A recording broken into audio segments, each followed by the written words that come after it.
Santander te cuenta, un podcast con preguntas e ideas relevantes para entender el mundo de hoy. Economía actual, cuarta edición. Dos compañeros de Banco Santander, Marta Gallardo, del equipo de comunicación externa, y Juan Cerruti, economista y director del Servicio de Estudios y Análisis del banco, vuelven a reunirse en este podcast, por cuarta vez, para revisar las últimas cifras de inflación y prever su futuro comportamiento. Analizar las tendencias respecto a las subidas o bajadas de los tipos de interés por parte de los bancos centrales, aproximarse a las primeras consecuencias económicas del reciente conflicto en Oriente Próximo y también prever el comportamiento de la economía durante el año 2024. Juan Cerruti, buenos días, ¿cómo estás? ¿Qué tal? ¿Cómo están? Bienvenido nuestro entrevistado estrella, porque hemos de decir que es la cuarta vez que te tenemos con nosotros en Santander Te Cuenta y que estamos encantadísimos, como bien sabes, de hablar contigo sobre actualidad económica, que quién mejor que tú para contárnosla. Bueno, un placer y esperemos que sean muchos más. Vamos a empezar, si te parece, Juan, con un clásico en nuestras entrevistas, que es el tema de la inflación. Parece que, pues que las previsiones no se terminan de cumplir, que la bajada de la inflación se ralentiza y que quizá esos buenos augurios que teníamos, ¿no?, para 2024 parece que no se van a cumplir del todo. Bueno, con respecto a la inflación yo te diría que tengo buenas y malas noticias. Vamos a empezar por las buenas en este caso, vamos a empezar al revés. Lo primero es tener en cuenta que efectivamente la inflación está bajando. Está bajando en España, está bajando en Europa y está bajando en todas partes del mundo. Es decir, nosotros en el Servicio de Estudio de Santander hacemos un seguimiento de muchos países, en particular de los países que Santander tiene más presencia, con lo cual seguimos mucho Europa, seguimos mucho Estados Unidos y América Latina. Y la verdad es que cuando uno ve la inflación está cediendo en todos los países. En todo caso, lo que está ocurriendo es que la inflación está corriendo a distintos ritmos, digamos. Está bajando de peso en todos los lugares, pero en algunos lugares va más avanzada la dieta que en otros, ¿no? En dónde está bajando, si se quiere, un poco más rápido y en dónde está bajando de manera más saludable, ¿no? En esto también, y siguiendo con la analogía, está muy bien no solo bajar de peso, sino que bajar de peso de manera saludable, ¿no? Yo te diría que en Latinoamérica, por ejemplo, es un lugar donde está bajando con colesterol bueno. ¿Por qué? Porque los economistas medimos no solo la inflación general, sino un subgrupo adentro de la inflación que se llama la inflación subyacente, que es, para decirlo de manera sencilla y rápido, la tendencia de fondo de la inflación. Le sacamos todo el ruido que generan los alimentos, la energía, que es más volátil, y vemos la tendencia de fondo. Ahí prácticamente la mitad de la bajada de la inflación la explica la inflación subyacente en América Latina. El grupo del medio te diría que está Estados Unidos, donde 1/3 de la bajada de la inflación lo explica esta tendencia de fondo, con lo cual está relativamente bien porque estamos yendo a niveles más bajos. Y el sector que probablemente está un poco más rezagado, la región, es Europa. En Europa todavía, cuando vemos por qué la inflación bajó, porque como te dije antes, Marta, está efectivamente más abajo, pero bajó básicamente porque bajó la energía y los alimentos. No bajó todavía la tendencia de fondo de la inflación. Entonces, te diría, la inflación está bajando, pero en algunos lugares está bajando más rápido y de manera más consistente que en otros. ¿Hay que seguir esperando que la inflación va a seguir bajando? Nosotros creemos que sí, que va a seguir bajando. Probablemente va a llevar un poco más de tiempo, ¿no? En la inflación pasa algo curioso, bajar de niveles del 8%, como vimos en muchos países, al 4, 3%, esto es una nueva analogía con la dieta. Los primeros kilos son más fáciles de bajar, ¿sí? Ahora, cuando estoy cerca de ya el peso, ¿no? ¿Cómo cuestan esos kilitos, esos 3 kilitos finales, 2 kilos finales? Bueno, con la inflación pasa algo más o menos parecido. Estamos llegando a ese nivel en el cual ya entramos a empezar a sacarnos los kilos más difíciles. Bueno, hablabas de que han bajado el precio de la energía y de los alimentos. Esperemos que sigan bajando porque están todavía en niveles, para algunos incluso inalcanzables. Me gustaría ir con otra de estas analogías que nos haces tú siempre en estas entrevistas que tenemos contigo, y es la de el enfermo y los tipos de interés. Digamos que la inflación se cura, ¿no? Nos has contado muchas veces, elevando los tipos de interés. Cuéntanos en qué escenario nos estamos moviendo con los tipos y qué podemos esperar, Juan. Bueno, yo te diría que estamos en el escenario donde el médico prácticamente nos aplicó toda la dosis. Ya, entera. O sea, los bancos centrales ya nos inocularon con buena parte de la dosis entera. De hecho, en América Latina, algunos bancos centrales como Brasil, como Chile y Uruguay ya están bajando tipos. En Estados Unidos y en Europa probablemente estamos en el tipo terminal, lo que los economistas decimos, bueno, de acá en más no debiera haber más subidas de tipos, si hay habrá alguna mínima subida. ¿Cuál es la novedad ahora? Que la inflación, como te decía, está cediendo, pero no lo está haciendo a la velocidad en la cual era de esperarse. Entonces, ¿qué va a pasar? Probablemente el médico nos va a recetar un tratamiento más prolongado, ¿sí? Que es no sucesivas dosis, no nuevos aumentos de tipos, pero sí mantener los tipos altos por más tiempo. Vamos a tener que dejar estos tipos, que son tipos comparativamente más altos a los que teníamos hace un año y medio atrás, por lo menos todo el 2023 y buena parte del 2024. ¿Y te atreverías a decirnos o a prever más o menos cuándo podrían empezar a bajar? ¿O esto es imposible? Si lo supiera, Marta. Pero a ver, no, nuestra estimación es que entre el tercer y cuarto trimestre del año que viene debieran empezar los recortes de tipos. Hablando de hipotecas, en España y en muchos países las hipotecas se ajustan por un indicador variable, por ejemplo el Euribor. Hay luz al final del túnel. Lo voy a poner en estos términos. ¿Por qué hay luz al final del túnel? La Euribor no se mueve exactamente igual que el tipo oficial. La Euribor se mueve con la expectativa hacia adelante. Es decir, la Euribor va como adelantada. Probablemente en cuanto a la expectativa de que no va a haber más subidas de tipos se consolide, cosa que está ocurriendo ya, la Euribor va a dejar de aumentar, cosa que está empezando a ocurrir ya.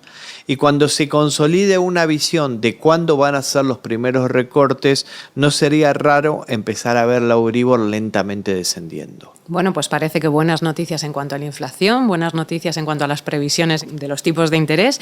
Vamos a hablar de crecimiento porque, Juan, las últimas previsiones del FMI mantenían pues que la economía española iba a seguir creciendo, pero recortaba en 3 décimas la del año que viene, al 1,7 si no me equivoco. Cuéntanos o explícanos un poco en qué se traduce esto.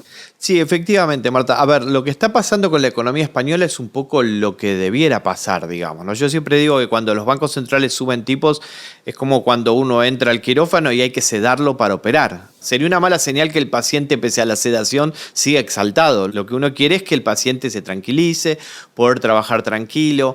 Entonces, 2024 no va a ser el año del crecimiento, porque el médico quiere que el paciente se tranquilice. Probablemente va a ser el año donde sintamos más el efecto de la subida de tipos. A 2024 lo que le tenemos que pedir es orden, ¿sí? ¿Va a haber crecimiento? Sí. ¿Va a haber un crecimiento al menor ritmo al que traíamos en 2023 y en 2022? Probablemente sí. Pero sobre todo es que sea un crecimiento moderado, pero con inflación en baja. Eso es un escenario de aterrizaje suave, obviamente. Si las cosas no se hacen bien, vamos a un aterrizaje de emergencia, por decirlo algo, o forzoso, ¿no? Pero no es el escenario de momento. ¿Sí va a crecer menos la economía española? Sí, pero quiero destacar que aún con esa tasa de crecimiento para el año que viene es el doble de la eurozona. Para nosotros va a crecer 2,3% aproximadamente la economía española. El turismo récord, las exportaciones de servicios también muy importante, el desembolso de los fondos europeos que probablemente van a dinamizar la economía, la tasa de paro que sigue en términos relativamente estable pese a la desaceleración. Por delante viene una desaceleración, sí viene una desaceleración, era lo esperable. Lo importante es que no sea una desaceleración excesiva y que permita que la inflación siga bajando. Y que no genere destrucción de empleo, entiendo. Vos sabés ahí, Marta, que una de las grandes sorpresas que hemos tenido es que los mercados laborales están muy fuertes. Esto lo hemos hablado en algún podcast anterior. 2 de cada 3 países de Santander están en niveles de pleno empleo o casi pleno empleo. Es decir, los economistas consideramos pleno empleo por debajo del 4% y prácticamente 2 de cada 3 economías están en estos niveles. Las razones, te digo, son muchísimas, darían para otro post. Simplemente te pongo el título, si querés algún día lo hablamos. Hay razones de cómo cambiaron los mercados laborales post pandemia. Esto en Estados Unidos le pusieron un nombre, la gran renuncia, le llamaron en el medio de la pandemia porque se les había perdido 10 millones de trabajadores que no sabían dónde estaban. Habían salido de las estadísticas, no sabían si estaban en una isla trabajando con un ordenador, dónde estaban. Y también hay razones demográficas. Entre esas razones demográficas, que son razones estructurales, tiene que ver con que se está empezando a retirar de la vida laboral activa la generación de los baby boomers. Y simplemente te doy un ejemplo para el caso de España. Eso implica que en los próximos 15 años 500.000 de personas se va a retirar por año. Porque es una franja etaria tan grande y tan importante que eso va a hacer que la oferta de trabajo probablemente en muchos países se va a reducir, y eso explica en parte por qué las tasas de paro son tan resilientes. Eso desde luego nos da para otro podcast y me lo voy a apuntar porque me parece un tema muy interesante y que desde luego a la gente que nos escucha le encantará y le interesará escucharte. Vamos a fijar ahora nuestra mirada en el entorno internacional. Estamos atravesando pues un periodo muy convulso, venimos arrastrando esa terrible guerra entre Ucrania y Rusia pues desde febrero del año 22. Ahora tenemos el conflicto de Oriente Próximo, la guerra entre Israel y Hamás. Y a mí me gustaría que nos explicases qué consecuencias económicas puede tener esto a corto plazo para los países, por ejemplo, europeos o incluso otros países del entorno. Bueno, de momento lo que está haciendo es elevar los niveles de incertidumbre, ¿no? Y eso nunca es bueno para la economía, porque en definitiva la incertidumbre lo que hace es paraliza decisiones, ¿no? A la espera de que la situación se aclare.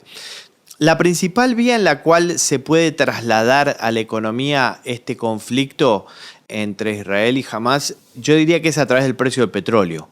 Paradójicamente no porque ninguno de los dos sea grandes productores de petróleo, pero sí se mira mucho, por ejemplo, cuál puede ser la reacción de Irán, que sí es un gran productor de petróleo, y vos sabés que cuando el precio del petróleo sube, lo que ocurre es que sube el nivel de todos los precios, porque prácticamente todo lo que consumimos tiene una pequeña proporción que tiene que ver con el costo de la logística.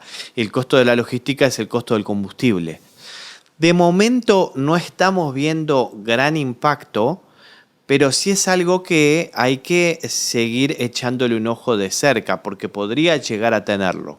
Esto es un tema que hay que seguir, como te decía, de momento no estamos viendo un gran impacto, pero sí es algo que hay que echarle un ojo constantemente, porque geopolíticamente es una región estratégica, ¿no? Entonces entiendo que los impactos que seguimos un poco sufriendo los ciudadanos normales de a pie siguen viniendo de esa guerra entre Ucrania y Rusia. O sea, el año pasado los temores giraban en torno a las materias primas, esos cereales, en torno al gas.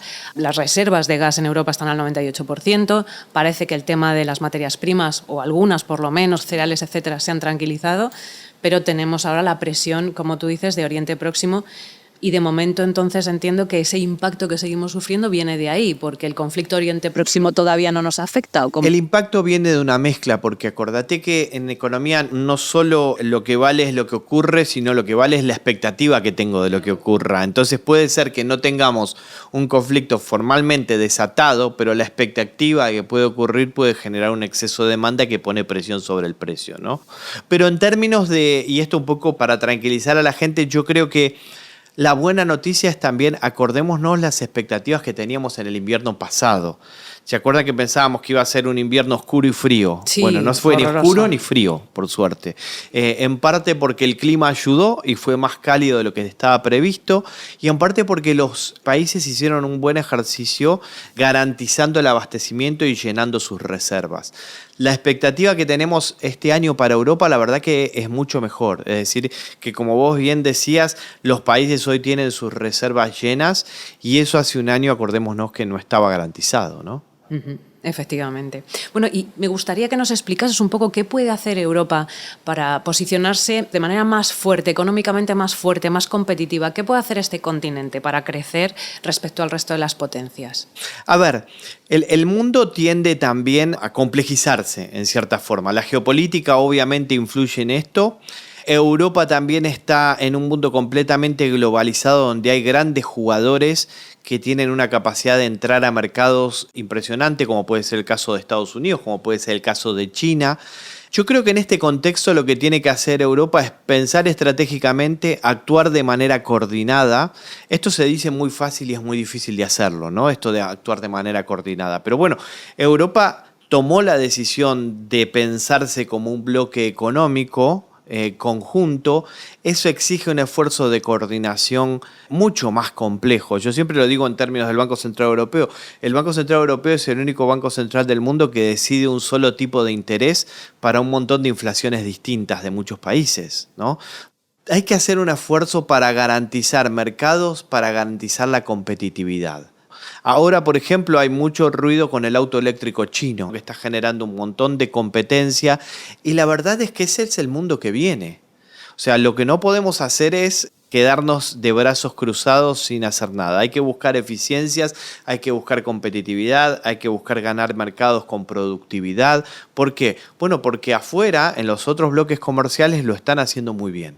Y seguramente lo van a seguir haciendo muy bien. Entonces yo creo que Europa lo que tiene que hacer es entender bien cuál es su rol en estos mercados, entender dónde tiene las fortalezas y dónde tiene las debilidades, y focalizarse en eso, focalizarse en convertirse en un jugador estratégico en un mundo que tiende a polarizarse en términos de grandes jugadores globales, ¿no? Como te decía, probablemente Estados Unidos y China sean en este momento los dos grandes jugadores. Yo creo que Europa tiene que jugar un papel ahí en el medio, ¿no? Claramente. Pues bueno, yo creo que podemos confiar y vamos a confiar en esa Europa fuerte. Nos quedamos con esas buenas perspectivas o esas buenas previsiones que siempre nos haces y que nos tranquilizan a todos, pero no podemos terminar este podcast de Santander Te Cuenta sin pedirte una vez más, saca esa bola de cristal, dinos qué podemos esperar en este próximo 2024 y sobre todo en las geografías en las que opera el banco. Bueno, ¿qué podemos esperar en 2024? Primero, que siga el crecimiento. Más allá del que el crecimiento sea más lento, no tenemos que perder de perspectiva de que estamos hablando de crecimiento, ¿no? No estamos hablando de recesión. De hecho, en 2024 prácticamente no tenemos recesión prevista en casi ninguno de los países. Eso es importante teniendo en cuenta que va a ser el año donde la medicina que aplicaron los bancos centrales va a hacer pleno efecto, 2024. Pese a eso, las economías van a seguir creciendo. Entonces, primer punto, eso. Segundo punto, que las tasas de paro se van a mantener relativamente estables. Y tercero, que la inflación va a bajar. Va a bajar de acuerdo al ritmo distinto en cada una de las regiones. No va a bajar igual, vamos a tener meses donde vamos a pensar que se estancó, vamos a tener meses donde puede haber algún coletazo por algo que pase en el mundo y puede tener algún tipo de recaída, vamos a decirlo así, de que la inflación vuelve a subir, no puede ser, pero en la tendencia de largo plazo la inflación va a bajar. Y yo creo que probablemente ya cuando estemos transitando la segunda mitad de 2024 vamos a empezar a sentir que vamos a tener una inflación muchísimo más baja y que los niveles de actividad van a empezar a recuperar. Y como te decía también, algunos indicadores como la Euribor creo que van a empezar a ceder lentamente. Así que yo te diría que 2024 probablemente va a ser un año que va a ir de menos a más. Y eso creo que está dentro de todo bastante bien porque nos genera una expectativa positiva para el balance del año que nos espera. Bueno, yo creo que terminamos este podcast de Santander Te Cuenta con un gran titular, esta última frase que nos has dicho, que vamos a ir de menos a más. Te agradecemos como siempre muchísimo que hayas estado con nosotros. Nos vamos desde luego mucho más esperanzados de lo que hemos entrado y con una lista de grandes y positivos titulares en el bolsillo. Y por supuesto, Juan, te emplazamos a que vuelvas a estar con nosotros una próxima ocasión y nos sigas ilustrando de manera tan sencilla y tan comprensible la actualidad que nos rodea. Mil gracias. Será un placer. Muchas gracias. Gracias. Chao. Si quieres descubrir más conversaciones interesantes, no dejes de visitar nuestro canal de Santander Te Cuenta en YouTube, Spotify, iVoox, Podimo y Apple Podcast.